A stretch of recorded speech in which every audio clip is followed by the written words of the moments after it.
Hi, so today we'll start with hypertension.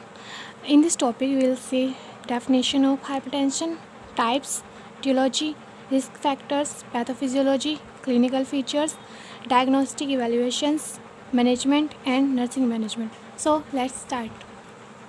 So hypertension, hypertension is a cardiovascular disorder. Okay, definition देखते हैं. Hypertension, STN or ST, also known as high blood pressure, is a long-term medical condition in which the blood pressure in the arteries is persistently elevated. Hypertension एक long term medical condition होती है जिसमें हमारा जो blood pressure होता है वो arteries में परसिस्टेंटली यानी कि लॉन्ग टर्म के लिए एलिवेटेड रहता है. The SBP stands for systolic blood pressure will be more than और इक्वल्स ऑफ 140 mmHg. इसमें जो सिस्टोलिक ब्लड प्रेशर होगा वो 140 mmHg या फिर इससे ज़्यादा होगा. देन सी डिस्टोलिक ब्लड प्रेशर 90 mmHg और इससे ज़्यादा होगा. Now come on types. The first type is pre-hypertension. In this, systolic blood pressure will be 120 to 139 mmHg. Diastolic blood pressure will be 80 to 89 mmHg. Type 2 hypertension stage first. इसमें systolic blood pressure will be 140 to 159 mmHg and diastolic blood pressure will be 90 to 99 mmHg. In third stage hypertension stage second, systolic blood pressure will be equals to or more than 160 mmHg and diastolic blood pressure will be more than or equals to 100 mmHg.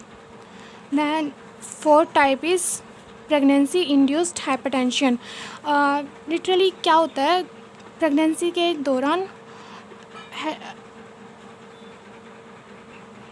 Pregnancy के time पे हमारी जो body होती है उसमें hormones and enzymes का जो production होता है वो इंक्रीज़ हो जाता है. So there will be chances of hypertension. Now will start etiology. There are two types of hypertension. Primary hypertension. The cause of primary hypertension is idiopathy, यानी कि इसका प्राइमरी हाइपरटेंशन को कोई भी नॉन कोज अभी तक नहीं है. Then will see secondary hypertension. Secondary hypertension के इसके जो केसेस होते हैं वो 5 to 10% टोटल केसेस होते हैं. एंड द सेकेंडरी हाइपरटेंशन के causes congenital narrowing of the aorta. जब हमारा आयोर्टा होता है वो नैरो हो जाता है. It is a congenital disorder. Okay. Renal disease, kidney disease, endocrine disorder like Cushing syndrome. जब कोई एंडोक्राइन डिसऑर्डर हो जाता है like Cushing syndrome. Cushing syndrome में क्या होता है एड्रीनोकोर्टिकल हार्मोन्स का जो लेवल होता है वो इंक्रीज़ हो जाता है.